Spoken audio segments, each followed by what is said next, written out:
نحمده ونستعينه ونستغفره ونعوذ بالله تعالى من شرور أنفسنا ومن سيئات أعمالنا. إنه من يهده الله فلا مضل له ومن يضلل فلا هادي له، وأشهد أن لا إله إلا الله وحده لا شريك له، وأشهد أن محمدا عبده ورسوله. اللهم صل وسلم وبارك عليه وعلى آله وصحبه وعلى من صار على نهجه إلى يوم الدين. يا أيها الذين آمنوا اتقوا الله حق تقاته ولا تموتن إلا وأنتم مسلمون. يا أيها الناس اتقوا ربكم الذي خلقكم من نفس واحدة وخلق منها زوجها وبث منهما رجالا كثيرا ونساء، واتقوا الله الذي تساءلون به والأرحام إن الله كان عليكم رقيبا.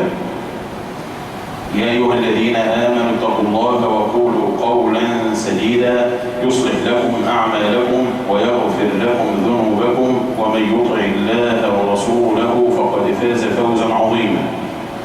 أما بعد، فإن أصدق الحديث كتاب الله تعالى، وخير الهدي هدي محمد صلى الله عليه وآله وسلم، وشر الأمور محدثاتها، وكل محدثة بدعة، وكل بدعة ضلالة، وكل ضلالة في النار. ما زلنا مع رحلة النبي صلى الله عليه وسلم وحجة النبي صلى الله عليه وآله وسلم إلى بيت الله الحرام. ذكرنا في الخطبة الماضية عمرة النبي عليه الصلاة والسلام، وأن النبي صلى الله عليه وسلم أمر أصحابه أن يتحللوا من إحرامهم، أن يفسخوا الحج إلى عمرة، وأن الصحابة كانوا حريصين جدا على أن يكونوا كما كان النبي صلى الله عليه وسلم، أن يصيروا محرمين ويظلوا محرمين.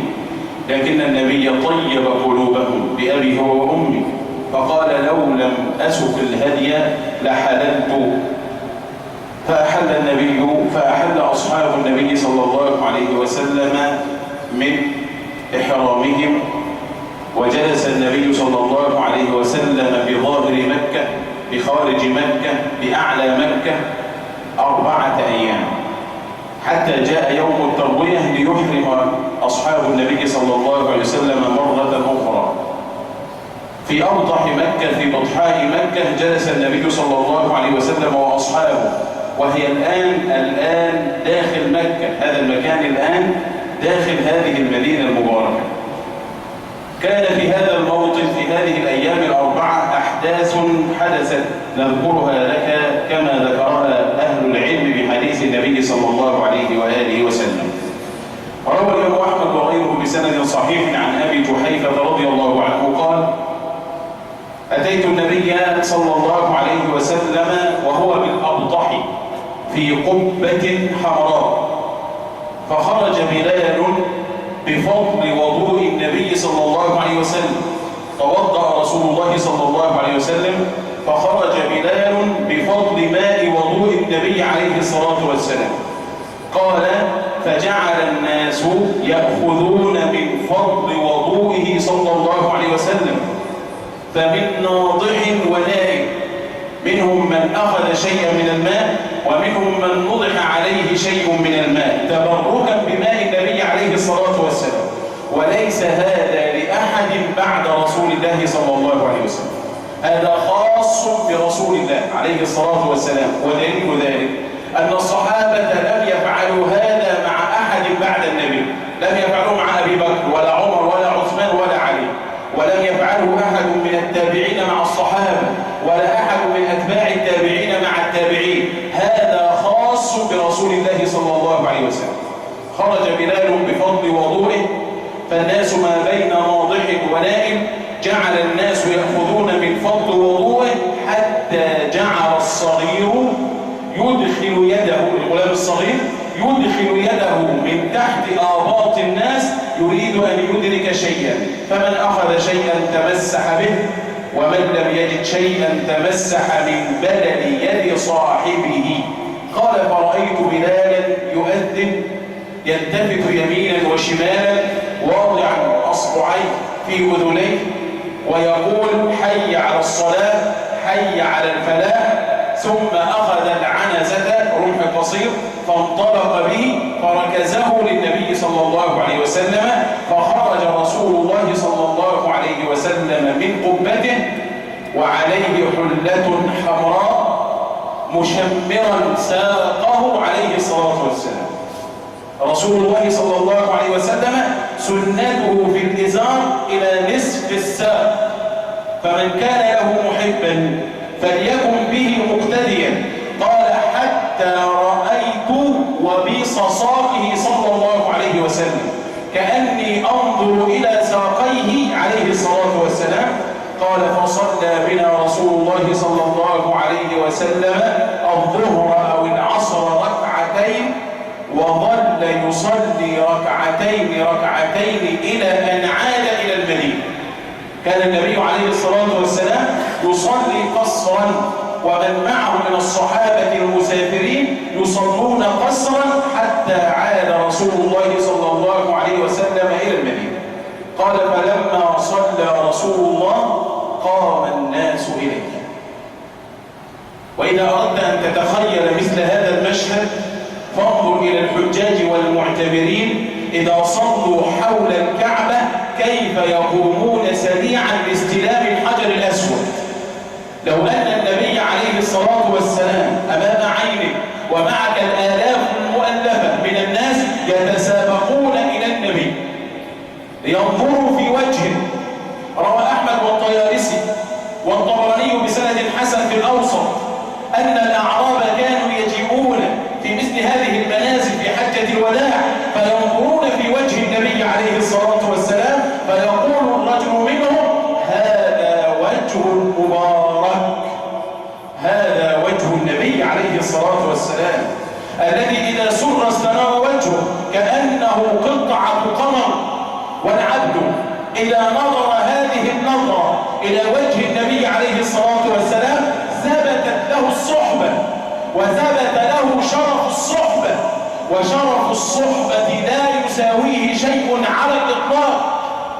لما ذكر عمر بن عبد العزيز إمام الهدى خليفة راشد أمام بعض علماء السلف كسفيان وقيل له عمر أفضل أم معاوية؟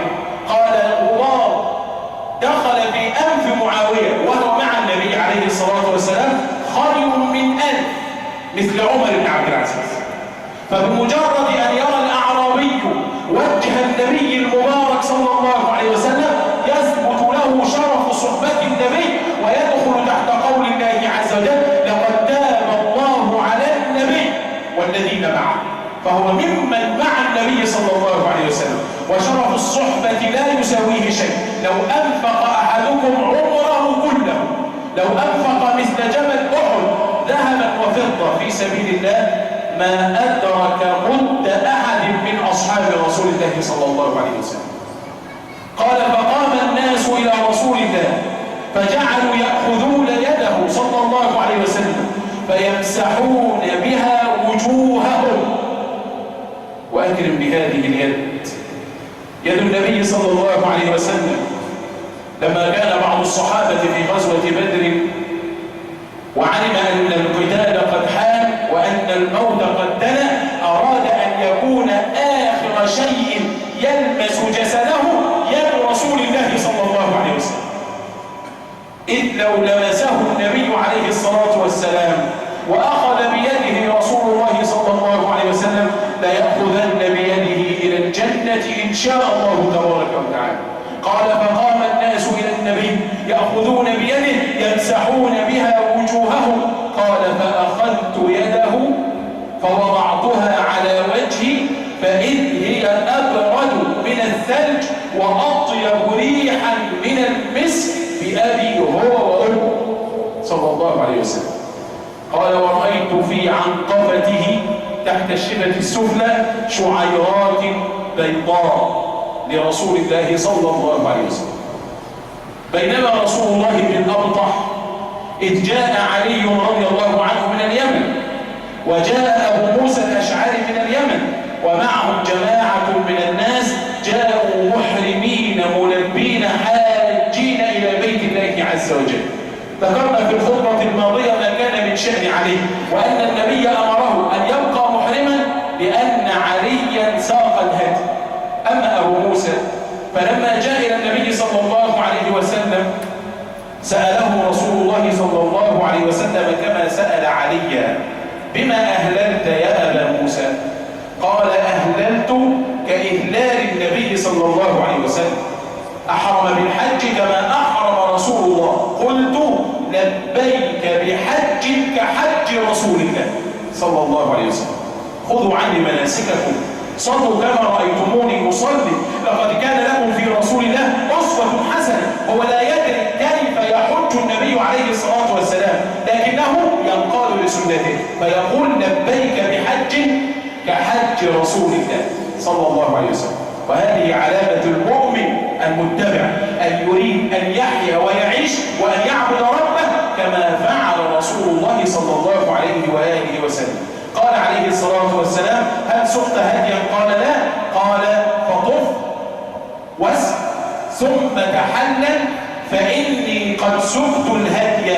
ففعل أبو موسى كما أمره رسول الله صلى الله عليه وسلم. وفي هذه الأيام الأربع كما روى البخاري عن ابن عباس قال: لم يقرب رسول الله الكعبة.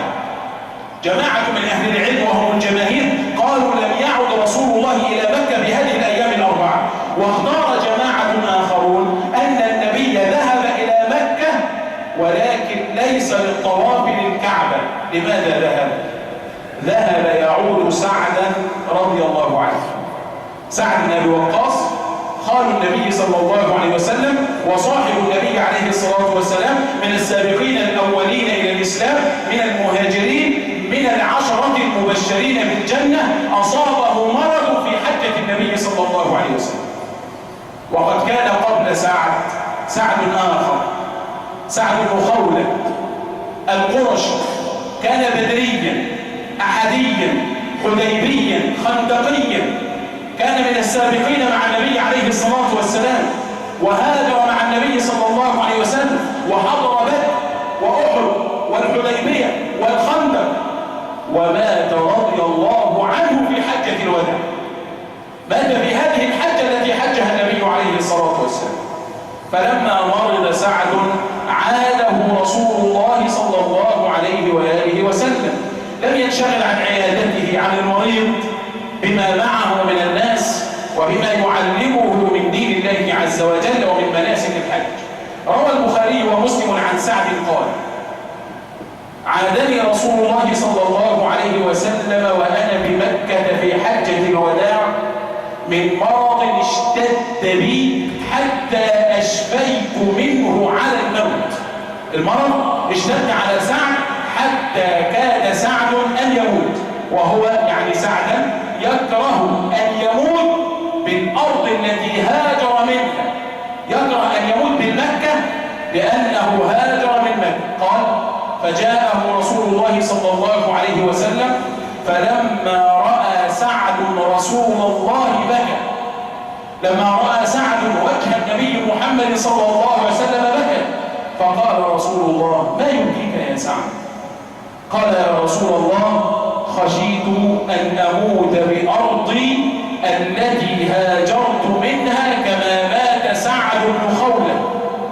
يا رسول الله، أخشى أن أموت بمكة وقد تركت مكة لله، هاجرت من مكة لله، ترك داره لله، ترك ماله لله، فيخشى أن يموت في مكة فيدفن في مكة فتنقطع عنه هجرته.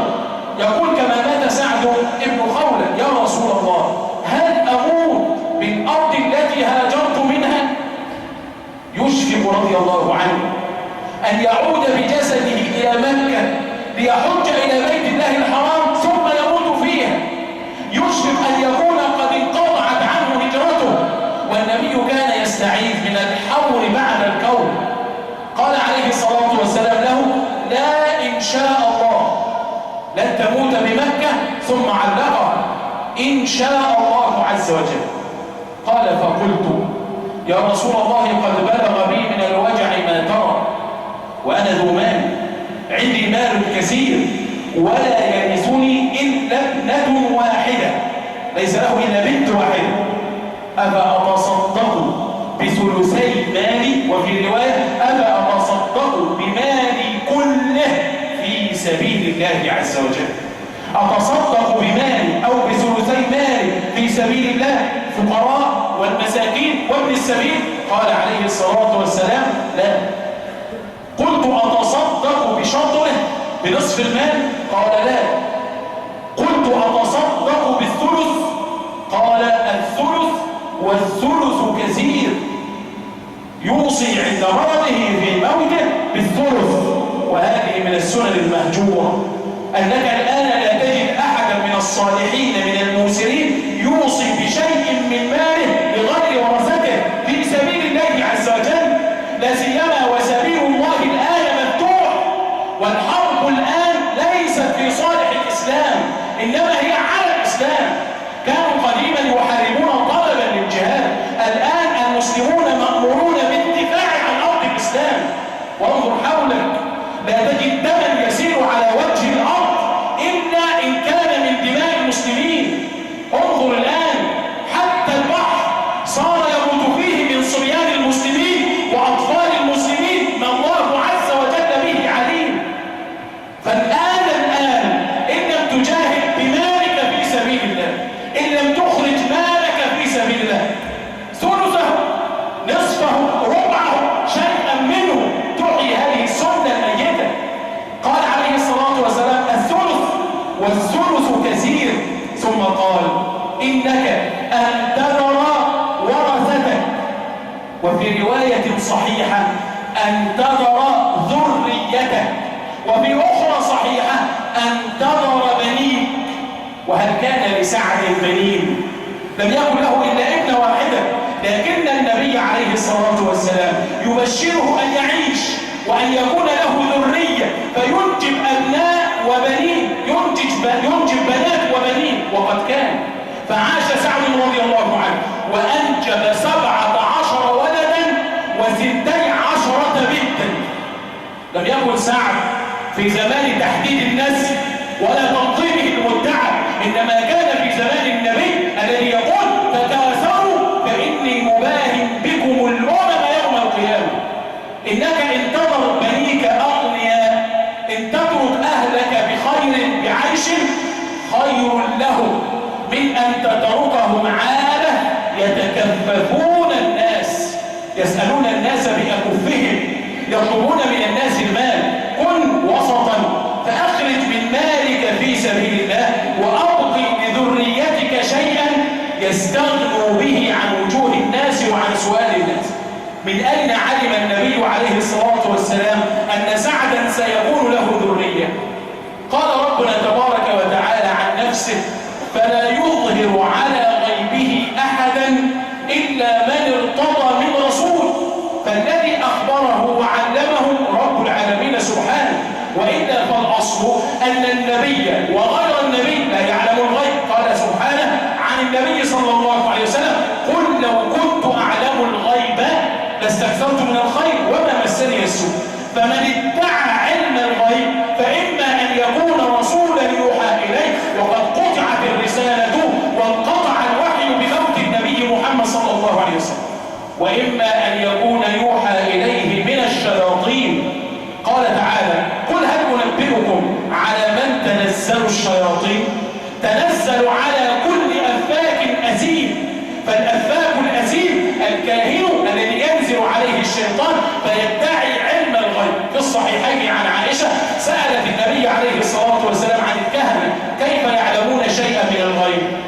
قال إن الشياطين يركب بعضهم بعضا يسترقون السمع، فإذا سمعوا الأمر من السماء ألقاه الشيطان إلى من تحته حتى يقرها شيطان في أذن الكاهن فيزيد عليها 100 كذبة. وأنت الآن في زمان يصطعون بادعاء علم الغيب، يصطعون الآن ويجهرون بادعاء علم الغيب الذي اختص الله عز وجل به، ولا تدري نفس بأي أرض تموت. ثم يأتي فلان على رؤوس الناس ليقول أنا أعلم الغيب وقد علمت الغيب من قبل، فقلت إن فلان يموت في يوم كذا ومات في يوم كذا، وأقول الآن فلان يموت في يوم كذا. النبوة بعد محمد عياذا بالله إنما هو شرك بالله العظيم. روى أحمد بسند صحيح قال عليه الصلاة والسلام من أتى كاهنا أو عرافا فصدقه بما يقول فقد كفر بما أنزل على محمد، لأن الذي أنزل على محمد أن الغيب لا يعلمه إلا الله، ثم من شاء الله من رسل الله عز وجل. فإن وجدت الآن من يدعي الغيب فقل علمنا من أنت، إنما تتنزل عليك الشياطين. وإذا كان من صدقه كافر فكيف بمن ادعى علم الغيب مع الله؟ الشاهد قال عليه الصلاة والسلام لمعاذ رضي الله عنه: لئن تذر ورثتك أغنياء خير من أن تذرهم عالة يتكففون الناس. ثم قال: إن نفقتك من مالك لك صدقة. نفقتك من مالك مطلقا لك صدقة، نفقتك على عيالك صدقة، ونفقتك على أهلك صدقة. إنك مهما أنفقت على أهلك من نفقة تؤجر فيها. تنفق نفقة على الولد، على الزوجة، على الابنة، على الأب، على الأم، على الأخ، على نفسك، ويكتب لك صدقة عند الله عز وجل، لكن بشرط، وكثير منا يسهو عن هذا الشرط. قال عليه الصلاة والسلام: إنك لن تنفق نفقة تبتغي بها وجه الله إلا أجرت عليها، حتى ما تجعل في فم امرأتك، وإنما تأكل امرأتك من طعامك لك صدقة. أتستحضر هذا وأنت تنفق على أهلك من طولك، من سعيك وكدك؟ أتستحضر أن ما تأكله زوجتك صدقة في ميزان حسناتك، وما تنفقه على ولدك صدقة، بشرط أن تبتغي بذلك وجه الله عز وجل؟ قال سعد: يا رسول الله أخلف بعد أصحابي؟ أمن سعد من هذا الكلام أن سيعيش وينفق ويكون له أبناء وبنين، فسأل: يا رسول الله أخلف بعد أصحابي؟ قال: إنك لن تخلف بعدي فتعمل عملا صالحا تريد به وجه الله إلا ازددت به درجة ورفعة، ولعلك أن تخلف فينتفع بك أقوام ويضر بك آخرون. يا سعد، لعل الله أن يرفعك، يعني أن يرفع لك في عمرك وأن ينسئ لك في أجلك، حتى ينتفع بك أقوام ويضر بك آخرون. سئل حفيد سعد عن قول النبي عليه الصلاة والسلام هذا: ينتفع بسعد أقوام ويضر به آخرون. قال: كان سعد أميرا على العراق، فجاء قوم يسجعون سجع مسيلمة الكذاب، يتكلمون بكلام كفر وشرك. قال: فأحضرهم سعد فاستتابهم، فتاب منهم جماعة فانتفعوا بسعد، وكفر منهم جماعة فأحرقهم سعد رضوان الله عليه، كما فعل علي بن أبي طالب رضوان الله عليه. ما كانوا يقبلون الكفر في بلادهم ولا يقبلون الشرك بين أظهرهم، إنما يقيمون حجة الله على عباد الله، ومن لم يقومه الحجة والبيان قومه السيف والسنان. وقال الجمهور: انتفع بسعد رضي الله عنه أهل البلاد التي فتحها سعد كالعراق وفارس، فلولا سعد ولولا عمر رضوان الله عليهما لكانت فارس الآن تعبد النار، لكان المجوس على وجه الأرض الآن يعبدون النار. ومن عجب أن يأتي أقوام يزعمون أنهم أحفاد لسعد وأحفاد لعمر وأحفاد لخالد، يجلبون المجوس إلى بلاد المسلمين ويفتتحون معابد شرك في ديار المسلمين، كما حدث في بعض الدويلات في الخليج من قريب، افتتحوا معبدا لعبادة صنم من أصنام الشرك في الجاهلية، ثم يزعمون أنهم من ذرية سعد وأنهم على دين محمد عليه الصلاة والسلام. انتفع المسلمون ومن آمن بعدهم بسعد حين فتح بلادهم، وضر آخرون الذين عرضوا الحق وعرضوا الدين وعرضوا التوحيد، فقتلوا بسيف سعد وقتلوا قتلوا بسيوف جند سعد رضوان الله عليه. يا سعد عسى أن تخلف يرفعك الله عز وجل فينتفع بك أقوام ويضر بك آخرون. ثم قال عليه الصلاة والسلام اللهم أمضي لأصحابي هجرتهم. العبد إذا هاجر إلى ربه من مكان إلى مكان أو من حال إلى حال أو من صفة ذميمة إلى صفة قويمة أو من خلاف للسنة إلى اتباع السنة، هاجر العبد إلى ربه تبارك وتعالى، فإما أن يستمر في هجرته وإما أن يرتد على عقبيه. وقد سئل عليه الصلاة والسلام عن الكبائر فقال الكبائر 9 وعد منها التعرض بعد الهجرة. بعدما صار مهاجرا إلى الله ارتد أعرابيا لا ينوي على شيء، بعدما صار عبدا لله صار عبدا لهواه، بعدما ذهب إلى الله عز وجل عاد في طريقه إلى الشيطان الرجيم. فالنبي يقول اللهم أمضي لأصحابي هجرتهم. كيف؟ كان النبي عليه الصلاة والسلام يدعو لسعد ولأصحابه بعد سعد ألا يموتوا بمكة، فإن الرجل من المهاجرين لا يمكث بمكة بعد النسك إلا 3 أيام لا يبقى فيها لأنه تركها لله فلا يعود فيها مرة أخرى. اللهم إنا نعوذ بك من الحور بعد الكون. الكون كتكوين العمامة والحور كردها مرة أخرى. فالنبي يقول اللهم بعدما ذهبنا إليك لا تجعلنا نرتد على أعقابنا. اللهم أمضي لأصحابي هجرتهم ولا تردهم على أعقابهم، أي لا تردهم بعد هجرتهم إلى غير حالهم المرضية. فكم من مرة هاجرت فيها إلى الله ثم رددت ونكصت على عقبيك؟ كم من مرة عاهدت الله فيها على طاعة ثم تركتها؟ كم من شيء صدقت فيه لله ثم عدت فيه لغير الله تبارك وتعالى؟ اللهم أمضي لأصحابي هجرتهم ولا تردهم على أعقابهم. ثم قال لكن البائس سعد بن خولة. بائس وقد هاجر مع النبي وقد حارب مع النبي وقد حضر بدرا وحضر الغزوات مع رسول الله وقد مات وهو في حجة الوداع محرما، فكيف يقال عنه بائس؟ لأنه مات بمكة. قال سعد يرثي له رسول الله أن مات بمكة، فشبهه بالبائس الذي حرم من شيء من الخير. فبالله لو رآنا رسول الله على ما نحن فيه الآن ماذا يقول عنه؟ إذا كان هذا الرجل لأنه حرم من مزيد أجر من منقطع أثره في موته إلى مدينته التي ولد فيها حرم من هذا سماه بائسا، فكيف بمن حرم من اتباع السنة؟ فكيف بمن حرم من الدفع في سبيل الله عز وجل؟ فكيف بمن حرم من الجهاد مع النبي وخلف النبي صلى الله عليه وسلم؟ فكيف بمن حرم من الحج مع رسول الله؟ فكيف بمن حرم من النظر إلى وجه محمد صلى الله عليه وسلم؟ لكن البائس سعد بن خولة يرثي له رسول الله أن مات بمكة، مات بالأرض التي هاجر منها.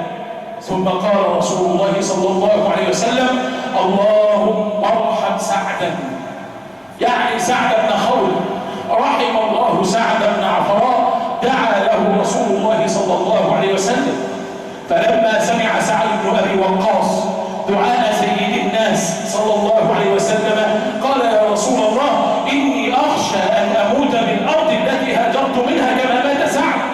فقال عليه الصلاة والسلام اللهم اشف سعدا، اللهم اشف سعدا، اللهم اشف سعدا. دعا له رسول الله وهو مستجاب الدعوة. قال سعد وضع النبي صلى الله عليه وسلم يده على جبهتي ثم على صدري وعلى بطني ومسح وجهي وقال اللهم اشف سعدا وأتمم له هجرته، وأتمم له هجرته. قال سعد وهو يحكي هذا بعد وفاة النبي بسنين قال فما زلت يخيل إلي أني الساعة. ما زلت يخيل إلي كأن النبي عليه الصلاة والسلام واضع يده على صدر سعد، فيجب برد يمين النبي على كبده حتى هذه الساعة. في هذا اليوم، في اليوم السابع من ذي الحجة قبل يوم التروية بيوم، خطب رسول الله صلى الله عليه وسلم، وهذه سنة من سنن الهدى. خطب النبي يوم السابع، وخطب أبو بكر يوم السابع، وخطب الخلفاء من بعده يوم السابع. روى الحاكم بسند صحيح عن ابن عمر قال: كان رسول الله صلى الله عليه وسلم إذا كان قبل يوم التروية خطب الناس، قبل يوم التروية بيوم خطب الناس فأخبرهم وعلمهم مناسكهم. أين خطب؟ الجمهور على أن الخطبة كانت بالأوضح خارج مكة، وبعض العلماء رجح أنها كانت بمكة، كما قال ابن سعد: خطب رسول الله بمكة بعد الظهر. والأنسب أن تكون الخطبة بمكة في مجتمع الناس، إذ مع النبي عليه الصلاة والسلام بالأوضح المهاجرون والأنصار، وبقي بمكة أهلها ومن كان حول مكة من أهلها، فاجتمعوا جميعا فخطبهم رسول الله صلى الله عليه وآله وسلم. وهذا مروي عن جماعة من أصحاب النبي عليه الصلاة والسلام، ولكننا لا نعلم يقينا لفظ خطبة النبي صلى الله عليه وسلم، إنما نعلم أن النبي عليه الصلاة والسلام علمهم مناسكهم في هذا اليوم. فلعل مما كان فيه ما رواه الحاكم وابن خزيمة بسند صحيح عن ابن عباس قال صلى الله عليه وسلم: أتى جبريل عليه السلام إبراهيم عليه السلام يريه المناسك، فراح جبريل بإبراهيم إلى منى فصلى به الصلوات جميعا، الظهر والعصر والمغرب والعشاء، ثم بات بمنى حتى أصبح، ثم صلى به الفجر حتى إذا طلع حاجب الشمس سار جبريل بإبراهيم إلى عرفة. وسمي عرفة لأن جبريل عرف إبراهيم المناسك هنالك.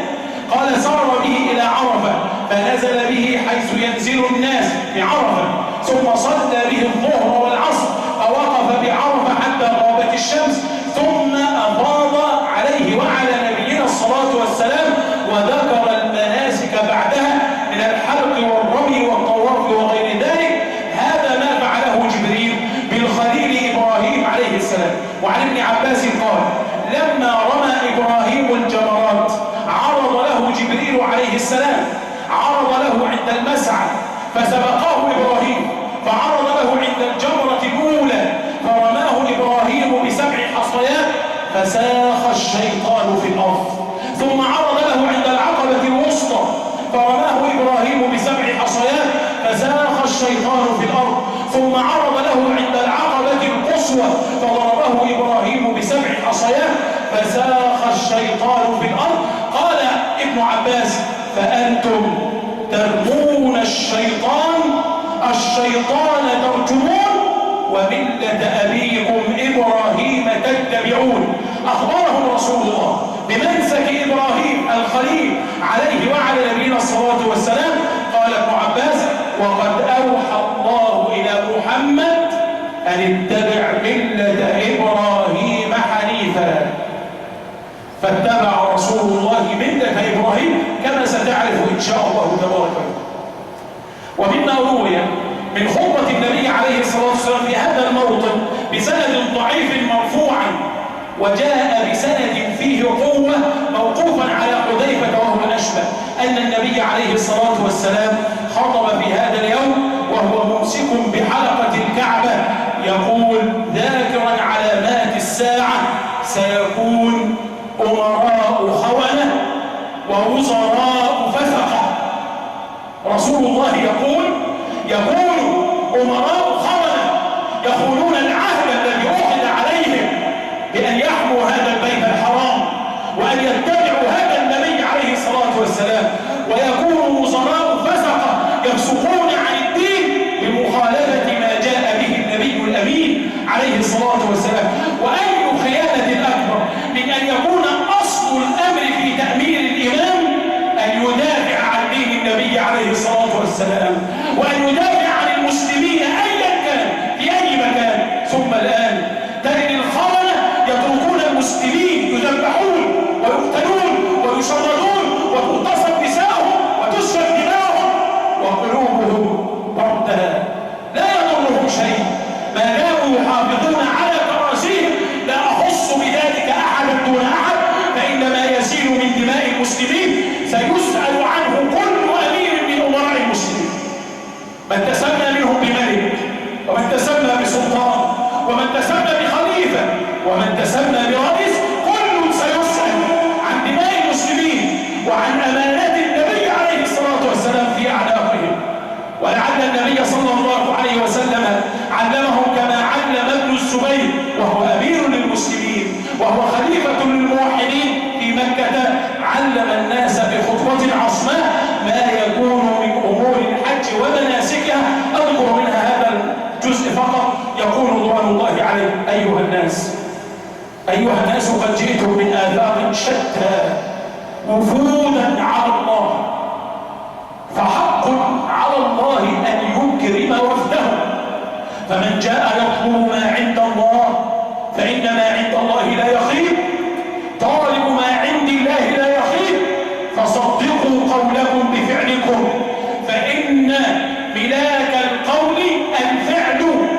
أيها الناس، النية القلوب الله في أيامكم هذه أيام تغفر فيها الذنوب. أيها الناس، جئتم إلى الله من آفاق شتى بغير تجارة ولا طلب مال ولا دنيا، بل جئتم ترجون ما هنا. فلبى الناس تلبية ارتجت لها مكة، حتى قال القائل: لم أجد يوما أكثر بكاء من هذا اليوم. يبكي الناس لخطبة عبد الله بن الزبير صاحب النبي، فكيف بخطبة النبي صلى الله عليه وسلم؟ أسأل الله تبارك وتعالى أن يجمعنا وإياكم بنبينا محمد في أعالي جنان الخلد. أقول قولي هذا وأستغفر الله لي.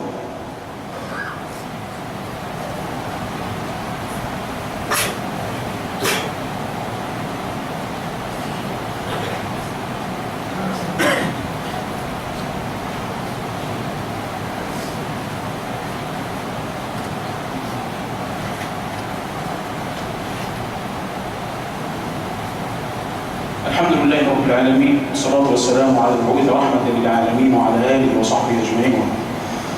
مرت الأيام الأربع وجاء يوم التروية، اليوم الثامن من ذي الحجة، وسمي تروية لأن العرب كانوا يرمون إبلهم استعدادا للوقوف بعرفة، لم يكن ثم ماء ولا عيون، فكان الناس يشق عليهم بعدهم عن الماء، فإما يرمون إبلهم. وقال بعض أهل العلم: كانت قريش في الجاهلية تحمل الماء إلى الحجيج في هذا اليوم، فسمي يوم التروية من الري.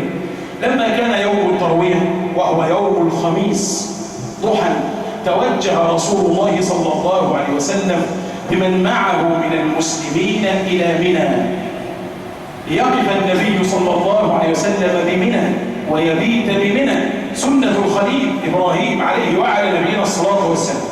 أحرم من كان مع النبي صلى الله عليه وسلم من الصحابة ممن حل بعد العمرة، أحرموا بالحج من رحالهم من مكانهم بالأبطح ببطحاء مكة، ثم انطلقوا مع النبي صلى الله عليه وسلم.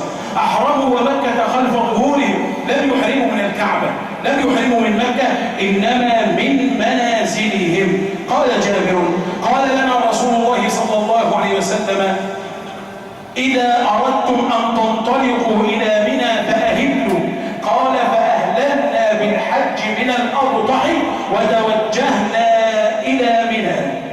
توجه النبي صلى الله عليه وآله وسلم في يوم التروية إلى منى وأصحابه معه، منهم من يلبي ومنهم من يكبر مع التلبية. قال أنس كما بالصحيحين: سرنا مع رسول الله صلى الله عليه وسلم هذا المسير، فمنا المهل ومنا المكبر لا ينكر أحد على أحد. وعن ابن عمر قال: غدونا مع رسول الله من منى إلى عرفات، منا الملبي ومنا المكبر. فالتلبية لن تنقطع حتى ترمى جمرة العقبة، فما زال الصحابة يلبون بقلوبهم وألسنتهم نداء السلام يذكرون الله تبارك وتعالى ويسبحونه ويحمدونه ويكبرونه كذكرهم آباءهم بل أشد ذكرا. هكذا كان النبي وأصحاب النبي. فلما وصل رسول الله إلى منى أقام بمنى، صلى الظهر والعصر والمغرب والعشاء قصرا بغير جمع، ثم بات بها حتى صلى الصبح. ومما حدث في منى هذا الحديث الذي رواه الإمام الطبراني في الأوسط، ورواه وذكره الألباني رحمه الله في صحيح الترغيب والترهيب من حديث ابن عمر رضوان الله عليه وعلى أبيه قال: كنا مع النبي صلى الله عليه وسلم بمنى بمسجد الخيف. قال: كنا مع النبي صلى الله عليه وسلم بمنى، فجاء رجلان إلى رسول الله، أحدهما من ثقيف والآخر من الأنصار، فسأل رسول الله صلى الله عليه وسلم، فسبق الأنصاري الثقفي بالمسألة. قال الثقفي: يا رسول الله، جئت أسألك عن كلمات تعلمني ينفعني الله بها. قال: سبقك الأنصاري. فقال الأنصاري: يا رسول الله، هو في حج، هو غريب، وإن للغريب حقا، فابدأ به يا رسول الله. فسأل الثقفي النبي عليه الصلاة والسلام عن الصلاة وعن الوضوء وعن الصيام فأخبره. ثم سأل الأنصاري رسول الله عليه الصلاة والسلام، فقال رسول الله للأنصاري: يا أخ الأنصار، سل عن حاجتك، وإن شئت أخبرتك بالذي جئت تسأل عنه. كيف يخبره رسول الله بنا في نفسه؟ لأن الذي علم رسول الله هو الذي يعلم ما في النفوس سبحانه وتعالى. قال: أخبرني يا رسول الله، فذلك أعجب إلي، نزداد إيمانا ويقينا. قال: فإنك جئت تسألني عن الحاج، ما له من الأجر. جئت تسألني عن خروجك من بيتك، تأم البيت الحرام، ماذا لك فيه؟ وجئت تسألني عن وقوفك بعرفة، وتقول ماذا لي فيه؟ وعن رميك الجمار، وتقول ماذا لي فيه؟ وعن طوافك بالبيت، وتقول ماذا لي فيه؟ وعن ركعتيك بعد الطواف، وتقول ماذا لي فيهما؟ يسأل الرجل عن المناسك وعن أجل المناسك. جئت تسألني عن حلقك رأسك، وتقول ماذا لي فيه؟ وعن نحرك وما لك فيه من الأجر، وعن الإفاضة، عن طواف الإفاضة، طوافك بالبيت، وتقول ماذا لي فيه؟ قال: إي والذي بعثك بالحق، ما أخطأت مما كان في نفسي شيئا، لقد جئت أسألك عن هذا. فقال عليه الصلاة والسلام وهو في منى ومعه أصحابه في حجة الوداع قبل الوقوف بعرفة بيوم واحد، والآذان مصغية والقلوب منصتة، قال: أما خروجك من بيتك تأم البيت الحرام، فإن لك فيه من الأجر بكل وطأة تطأها أنت وراحلتك، يكتب الله لك بها حسنة ويمحو عنك بها سيئة. لا ترفع قدم الحاج، لا ترفع ناقة الحاج قدما ولا تضع قدما إلا كتب الله بها حسنة ومحى بها خطيئة ورفع بها درجة. حتى إذا غابت الشمس، قال: ما من مؤمن يظل محرما حتى إذا غابت الشمس إلا غابت الشمس بذنوبه، وما من مؤمن يلبي إلا لبى ما عن يمينه وعن شماله من حجر أو شجر أو مطر، حتى تنقطع الأرض منها هنا وها هنا.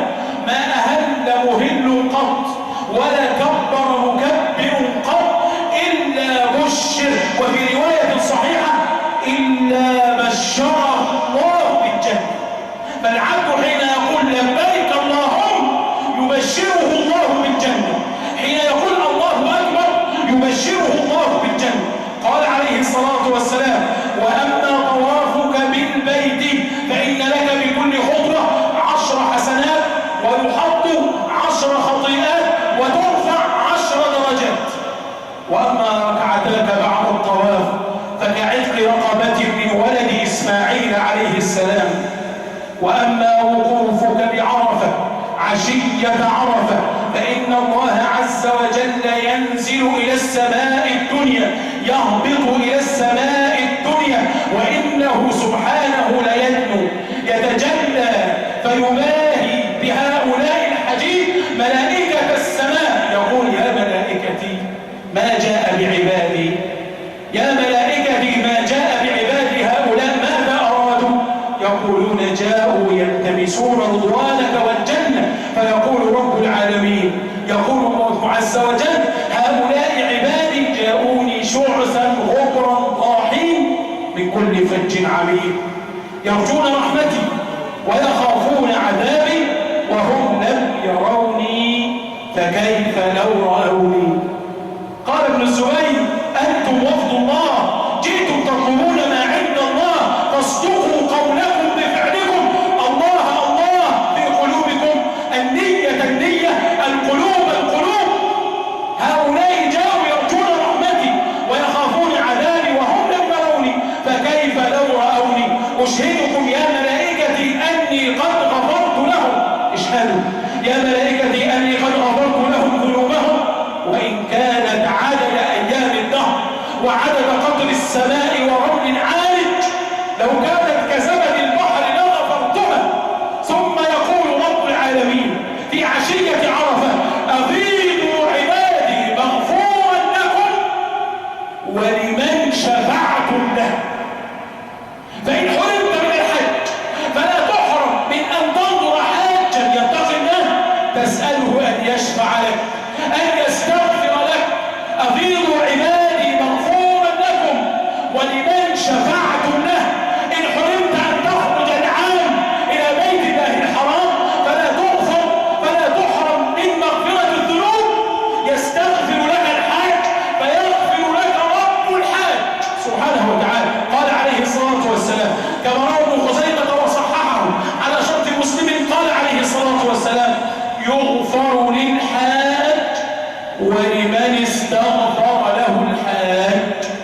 أفيضوا عبادي مغفورا لكم ولمن شفعتم له. فما من يوم أكثر أن يعتق الله فيه عبيدا من هذا اليوم.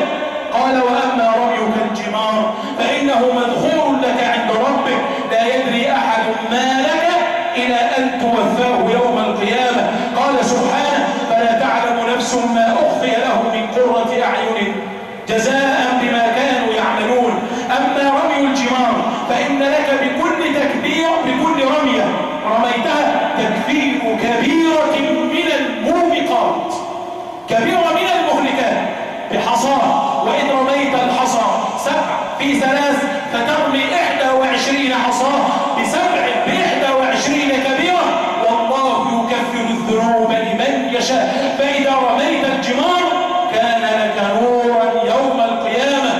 وأما حلقك رأسك فإن لك بكل شعرة تسقط نورا يوم القيامة. قال يا رسول الله أرأيت إن لم يكن علي من الذنب ما يحتاج إلى هذا؟ أرأيت إن كانت الذنوب أقل من هذا؟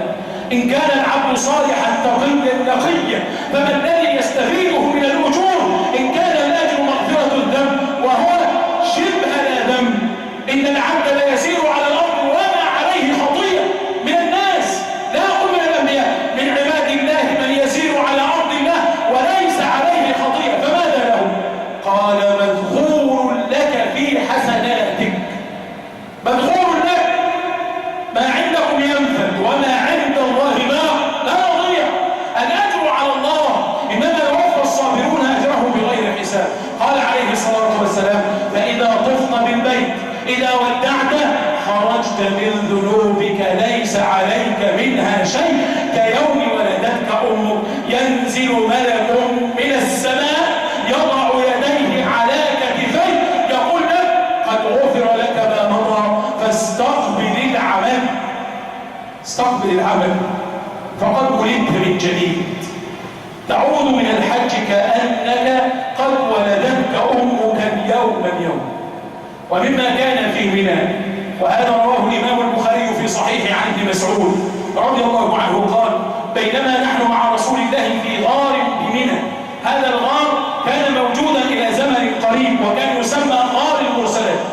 قال بينما نحن مع النبي في غار بمنى ليلة عرفة التي قبل عرفة حين انتظر النبي ليصلي الفجر بمنى قال إذ نزل على رسول الله قول الله عز وجل والمرسلات عرفا السورة قال وإنه ليتلوها وإنا لنتلقاها من فيه صلى الله عليه وسلم يأخذها ابن مسعود ومن مع ابن مسعود من في رسول الله صلى الله عليه وسلم قال وإن فاه لرطب بها فلا أدري إلى آية قول الله عز وجل وإذا قيل لهم اركعوا لا يركعون وقف أم إلى قول الله فبأي حديث بعده يؤمنون ما الذي حدث؟ قال خرجت حية من جحرة من جحر الغار وثبت حية على أصحاب النبي عليه الصلاة والسلام فقال رسول الله اقتلوها والمحرم يقتل من الدواب المؤذية 5 والحية فقال النبي اقتلوها قال فابتدرناها فسبقتنا فدخلت جحرها قال فأوقدنا نارا وأخذنا منها شعلة أوقد رسول الله نارا فأخذنا منها سعفة وقلعنا حجرا لننظر مكانها فلما أدخلنا الضوء لم نجدها فقال رسول الله دعوها لماذا قال اقتلوها؟ دفعا للأدب لماذا قال دعوها؟ لأنك قد كفيت أذاها قال عليه الصلاة والسلام وقيت شركم كما وقيتم شرها وقاكم الله عز وجل شرها ووقاها الله عز وجل شركم فالمسلم لا يعتدي لكن يدفع الاعتداء عن نفسه المسلم لا يقتل لكنه يدفع القتل عن نفسه قال ثابت بن الضحاك وهذا رواه أبو داود وغيره والظاهر أنه كان في حجة الوداع جاء رجل إلى النبي عليه الصلاة والسلام على ناقة خلفه ابنته يقول يا رسول الله إني نذرت أن أنحر إبلا ببوان مكان قرب مكة وادي نذرت أن أنحر إبلا هناك قال عليه الصلاة والسلام هل كان فيها وزن من أوثان الجاهلية يعبد؟ قال لا هل كان فيها عيد من أعيادهم؟ قال لا قال أوف بنذرك لم يكن بها وثن ولم يكن بها عيد من الجاهلية أوف بنذرك فإن كان زمان قديما بها وزن لا يجوز وإن كان بها قديما عيد الجاهلية لا يجوز للمسلم أن يتشبه بالمشرك ولو في ظاهر الفعل الصحابي سيذبح لله والكفار يذبحون للوثن فهل يجتمعان في واد واحد؟ لا والله لا يجتمع دينان بأرض جزيرة العرب فكيف يجلب العرب الأوثان بعد ذلك إلى بيت الله عز وجل أو إلى جزيرة العرب التي خرج منها رسول الله فيها وثن لا فيها عيد الجاهلية لا قال أوف بنذرك فإنه لا وفاء لنذر في معصية الله ولا في قطيعة رحم ولا فيما لا يملك ابن آدم صلى النبي عليه الصلاة والسلام في منى الظهر والعصر والمغرب والعشاء قصرا بلا جمع ثم بات بها رسول الله صلى الله عليه وسلم فلما أصبح الصباح صلى النبي صلى الله عليه وسلم الفجر فلما طلعت الشمس أمر رسول الله بقبة تضرب له بنمرة في الطريق إلى عرفة قبيل عرفة فقالت عائشة يا رسول الله ألا نبني لك بناء بدل القبة نبني لك بناء يظلك قال لا منى مناخ من سبق منى أرض المناسك فلا لأحد أن يبني فيها ويحجرها على الناس لا قال بعض أهل العلم إنما منع النبي عليه الصلاة والسلام أن يبنى له بيت يكنه من حر الشمس في منى لأن النبي هاجر من مكة وتركها لله وترك بيته لله فلا يعود فيها رسول الله صلى الله عليه وسلم وهو رسول الله قال لا وأمر بقبة فضربت له من شعره فانطلق النبي صلى الله عليه وسلم قال ابن عباس فلما انبعثت به راحلته وعليها قطيفة من رحل رث لا تساوي 4 دراهم قال رسول الله وهو يقود الغر